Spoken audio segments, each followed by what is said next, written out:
Alright, so yesterday at Reset, the CTP unequipped discount went live, and I decided to move around some CTPs since I have some extra crystals, even though I'm trying to hold on to as many as possible for the anniversary. And 3 hours later, it divulged in this monstrosity right here. So as you guys can see, I'm back with another tier list, and this time we are ranking the best characters in the game to give us CTP 2, and I'm going based off my own personal experience using these characters. So you're going to notice that this list does not have a CTP of Transcendence, it doesn't have a CTP of Veteran, and it does not have a CTP of Patience. And the reason for that is I personally do not use those 3 CTPs. 1, I don't have a CTP of Veteran, and 2, the CTP of Patience and Transcendence, I generally use them to re-roll. These CTPs just don't offer enough value to me to reforge them. So if you guys are hoping to get a list of characters that are great for these CTPs, you're not going to get them from me, because I literally don't have any of them equipped to any of my characters. I've never reforged any of them, and I don't think I will. Just gonna say that I'm gonna use them to reforge other CTPs or to re-roll my brilliance. That's it. That being said, let's get into it. So we're gonna start at the bottom here and work our way up. As you can see, the bottom is the CTP of Insight. Obviously you have all of your support characters here, and I structured them based on their overall usefulness, starting with Shuri, followed by White Fox. And I guess White Fox should go after Valkyrie, just because Valkyrie can be used with pretty much any character in the game, and then White Fox right after, since she requires characters to have the leadership tag. Maybe I should even put her further back, because these guys, you can use them with a lot more characters than White Fox, but White Fox does offer a lot more than Wave in terms of the overall damage output, especially if you have the uniform.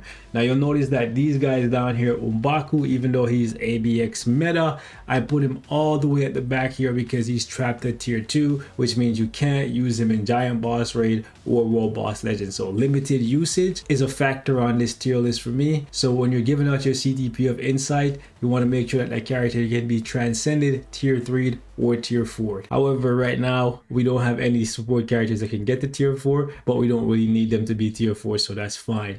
Moving on, we have the CTP of Greed, and you're going to notice one thing on this list right here. A couple characters are going to pop up quite often because there's multiple different CTPs that they work really well with, and I wanted to highlight that. And that's part of the reason why when I do a tier 4 tier list, they usually get ranked very highly, because you don't have to rely on having one specific CTP to get value out of that character, and Jean Grey is one of such characters. So you're going to notice he works really well with the Greed. If you're going for a hybrid build for PvP and PvE, that's probably the best option. Then we have people like Carnage, Adam Warlock, Spider-Man. Spider-Man works well with the Greed, he works well with the Refinement, but I find that he works best for PvP with the regeneration. That's my personal experience, but I have fought some Spider-Man with a Brilliant Egg that gave me a really tough time, even when I was using a Hulk, which says a lot. Type advantage going in, and the Spider-Man did not want to die. So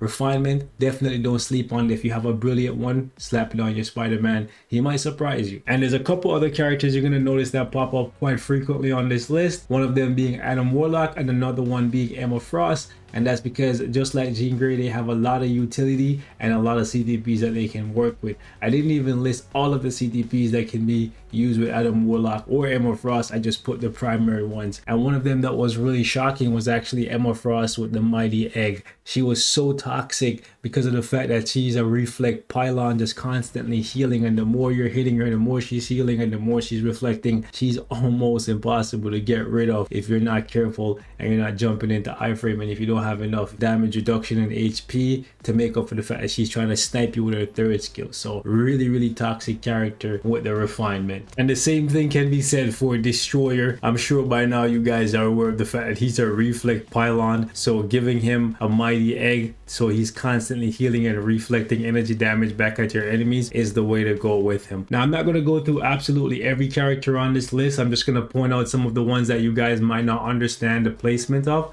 Like for example, Makari, I have her with a CTP of Greed, simply because of the fact that at this point I no longer think she is worthy of a CTP of Rage, with so many tier 4 characters needing rages for either Giant Boss Raid, World Boss Legend, or ABL. But I've found that she actually performs really well with a CTP of Greed, so this is what I'm running her with right now, with the likes of Quicksilver. Wong, I personally use him with an Authority, but a Greed actually works on him quite nicely as well. One character that I was thinking about taking off this list is actually Moonstone, but I know a lot of you guys really still like Moonstone, and she's actually still really good if you have like a Mighty or Brilliant Destruction on her for stage 59 against Null. However, if you guys think she's no longer deserving of a CTP of Destruction, or Energy for that matter, let me know in the comment section. One character that actually really surprised me over the last couple weeks is actually Magic. If you have her artifact, she's actually toxic. She can work with so many different CTPs. I've run into quite a few people using her in top 100 AC, and either Authority, Destruction, or Greed, all of these CTPs work really nicely on her. If you put her on a team with Dr. Doom and Wong, obviously Dr. Doom for the leadership, Wong for the support passive because he buffs all characters that have the magic ability, and then you have Magic's artifact. She can be quite toxic, man, seriously, because her artifact is the undead artifact, so I'm definitely gonna be picking that up for the anniversary. Moving on, Ancient One is actually one that a lot of people are sleeping on still. I have her right now with a CTP of Authority, and she's the perfect counter for Jean Grey in Timeline Battle. So trust me when I say, if you do not have a CTP of Authority on Ancient One, you are sleeping. Like, you notice I don't even have her in the support category, because realistically, even though she's a leadership and a support, and if you give her a CTP of Insight, she's fantabulous,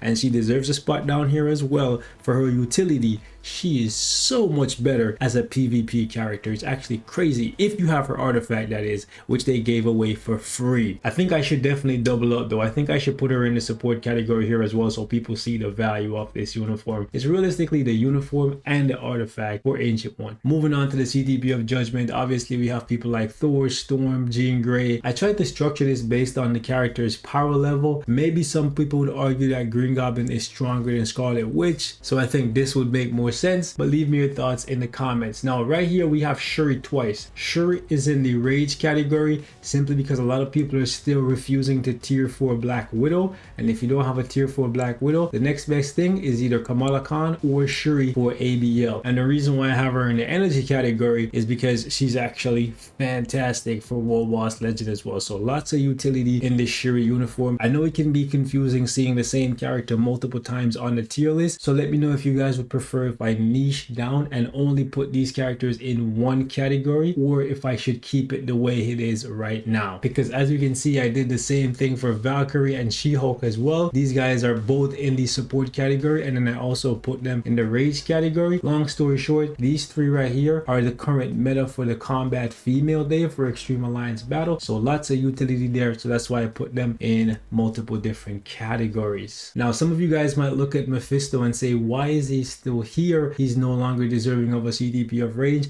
and there's an argument to be made there if you have the Krakoan Winter uniform for Magneto, or a tier 4 Iron Man with his superior Iron Man uniform. If you don't have those two things, you're gonna need Mephisto for ABL and ABX for the Blast Villain Day. As for Doctor Strange, I know a lot of you guys are still using this guy for Giant Boss Raid, and the CTP of Rage is actually going to be the best for him there. He's actually still a really strong character for Giant Boss Raid. Shang-Chi, I was thinking about taking off here, even though Shang-Chi is really strong with the Rage. I personally use him with an Authority for Alliance Conquest. So let me know if you guys think I should drop him off this tier list. Some of you guys might also say Sharon Rogers should be dropped off of this as well, but still to this day, she's one of the only tier 3 characters that can do over stage 60 against Mephisto and over stage 50 against Null. These stages generally require you to be using tier 4 characters, or at least level 72, so characters that have the potential to get to tier 4. So that's why I'm keeping Sharon Rogers here. Same goes for Moonstone. Jane Foster is in the 60s as well if you use her with a CTP of Energy. I find that she's actually way better off with a CTP of Energy than a CTP of Judgment. She works well with it, but based on my testing, I think the energy is actually the better way to go if you have the skill to proc with her. If you're sloppy with her, go with the judgment. Now, I toyed with the idea of not putting Shadow Shell in the CTP of Rage category just because of the fact that the only reason to give her a CTP of Rage is for ABL, and I don't think for the majority of players this is the wise idea, simply because of the fact that the difference in score between her and Black Widow is not that big. And when you take a look at Shadow Shell's performance with a CTP of Rage comparatively to a CTP of Energy for World Boss Legend and Giant Boss Raid, for most people the Rage isn't worth it if you have a tier 4 Black Widow. But I guess it wouldn't be fair to leave her out of the Rage category since she does score more than Black Widow and she is in fact the better ABL character. So anyways, ladies and gents, I'm gonna wrap it up right here. Leave me your thoughts on this CTP guide, the CTP tier list if you will. Any complaints, any suggestions, leave them in the comment section and we'll spice things up in the next one.